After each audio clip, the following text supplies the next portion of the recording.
Well, that's it then. 2022 is upon us.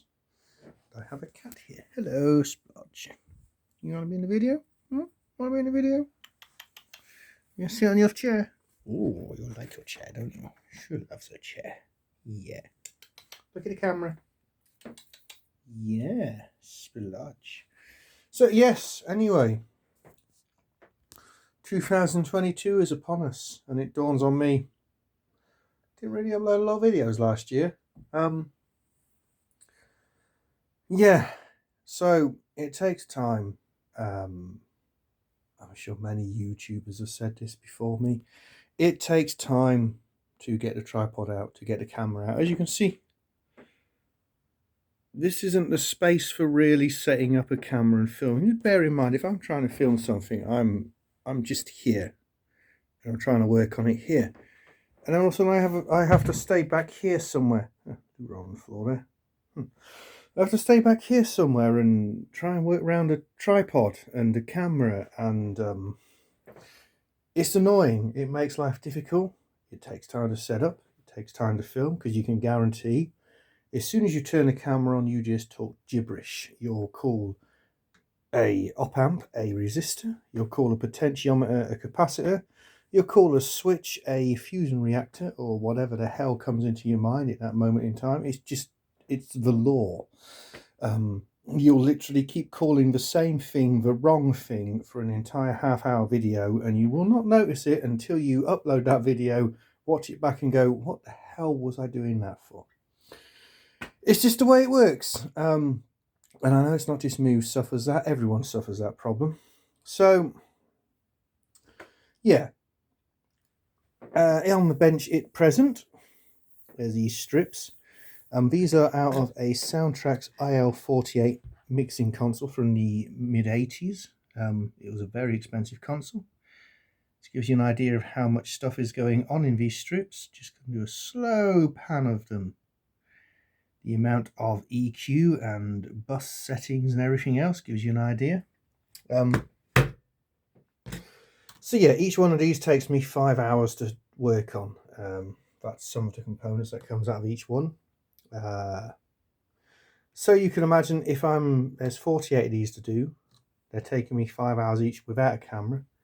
Shove a camera in the way, shove multiple takes in the way, 5 hours has become, you could possibly double that. So anywhere between 5 to 10 hours. I've then got to sit down and go through all the footage, pick out the footage I'd want to upload, put it all into the video editor, spend several hours more rendering it, spend several hours more uploading it, and then sitting down and watching it back to make sure what I uploaded was what I intended to upload and not something else. Because it's so easy when you're rendering a video and editing it to accidentally miss out the bit you wanted or drop in other bits you didn't want. And it just takes too much time. I work a full-time. This isn't my bread and butter. YouTube isn't my bread and butter. There's plenty of YouTubers who have managed to make it their bread and butter. And because of that, they're able to spend the extra time it needs to make the YouTube video because it's worth it to them. I have a full-time job. I have a social life. I don't have a massive social life, but I have a social life of some sorts I'd like to lead. I then just have time I need to sleep. I have an entire house to clean. I have shopping to do. You know, there's just so much to do. I've got this little beauty of a cat to look after, who just is so awesome. This cat's brilliant. A few years ago, she just kind of let herself in the house one day, and yeah, just keep hanging around, don't you, girl? Yeah. You're the carpet destroyer. So yeah, you got all that to deal with. I barely have enough time to even work on something like this, and then yeah, you just don't have time to mess about getting the camera out, filming it, uploading it. So yeah, and I know I have subscribers on my channel. I know I do have a couple of regular watchers, people who would keep commenting on my videos, and I do hope they're still hanging around. So anyway, I'm going to try in 2022 to, if possible, spend a little bit more time filming stuff. I might start a new channel, because the way YouTube works is if you have a channel that's really old and hasn't had a lot of views, it will never get a lot of views. It's just the way the algorithm works. It likes to promote new content all the time. So, you know, I might start another channel, try and get a few more interested. It's one of those, if I did that, I'd need to spend a bit more time actually on my videos, doing takes, making them a bit slicker. So I don't know. I might not. I might not. But yeah, anyway, basically I'm just making this video because the firework noise has stopped and it's gone a little mess mental. And yeah, I'm just sorry, this is just yeah, craziness in here. I don't hold loo roll. I always have a ton of loo roll.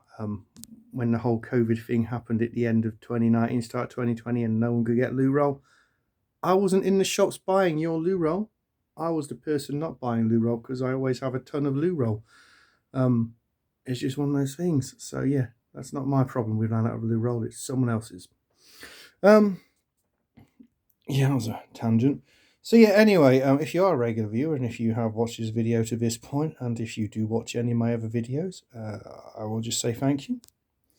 I have another one of these to work on. Well, yeah, never one. This was number 2. I had one on my shelf for, so this one, if you look at this one, you see some bodge wires on here and stuff. I did a minor bit of work on this one, changed the pot and a few power supply caps years ago. And it became very apparent back then that these boards, after 30-something years of baking, have become incredibly fragile. If you try and use the desoldering gun on them, I have a proper electric desoldering station, it will lift the tracks and the pads and ruin the board. If you try and use solder wick on them, it will ruin the tracks, lift the pads and mess the board up. If you try and just heat the components and gently wiggle them out, it will lift the tracks and ruin the board. It's an absolute pain to work on. So as you can see with these, it's the old cut and J-hook method, and on the few you do have to actually take out because you can't get them in. Like for instance, the radials you can't cut, and there's a couple of capacitors dotted about. You don't, like here, you don't have enough room to do the J-hook method. You got to take them out. It takes a long time. So like I say, it's 5 hours per board, and there's 50 capacitors and a couple of resistors on each board that need changing. Yeah, so I had one after I'd done a bit of work on this board whilst I was around there. The bloke who owns this told me to take another board, and it sat up there on that shelf at the top for about 2.5 years before I decided to actually get around to doing something with it. We put it back in the desk and we couldn't believe how much better it sounded, and that really wasn't a surprise because nearly every single capacitor on it was dead. Like, I've been trying a few of these as I've taken them out. Radials, they generally survive pretty well, but they're down to about half the capacitance and like 150 ohms ESR, and nearly every single one of these axials are literally reading picofarads and nanofarads. So these are some of the worst dead strips. So yeah, I've agreed to start slowly working on his desk and yeah, recapping it. It's a lot of work, it's a lot of time, and it's very repetitive and mundane and monotonous, but it needs doing, and after it's done, it's going to run for another 20+ years without any fault before things start drying up and causing issues again. So like I say, this is the reason why I haven't filmed much stuff, because trying to find a time to even do the work in the first place is hard enough, let alone trying to find the time to do the work, film it, edit it, upload it, watch it, and make sure it's all correct. So as I was saying, if you do watch my channel, and if you do watch these videos, and if you do like this little cat, because she's gorgeous, little carpet claw, look at him, look at her clawing away at the carpet, claw claw, Mrs. Claw Claw, make that dough. She's a little cutie, isn't she? Gonna bite me in a second, aren't you? She does not like being touched too much. So yeah, anyway, if you've watched this, I rambled on, forgotten what I was on about. First day of 2022, we're living in the future. We are living in the future. 2022 seems so far away, and now it's here. This is the future. So yeah, like I say, my hopefully actually get around to finding the time and energy to make some better videos. Might just keep pumping out the odd bit of crap here and there. But whatever happens, have a good year. Hope you do have a good year. There's an entire 12 months between now and the next one. Who can say what can happen in that time? But we just keep going, don't we? One day at a time, little by little, second by second, it ticks by. And we get done what we get done. So, yeah, if you've watched this, thanks for watching, and hopefully catch you again.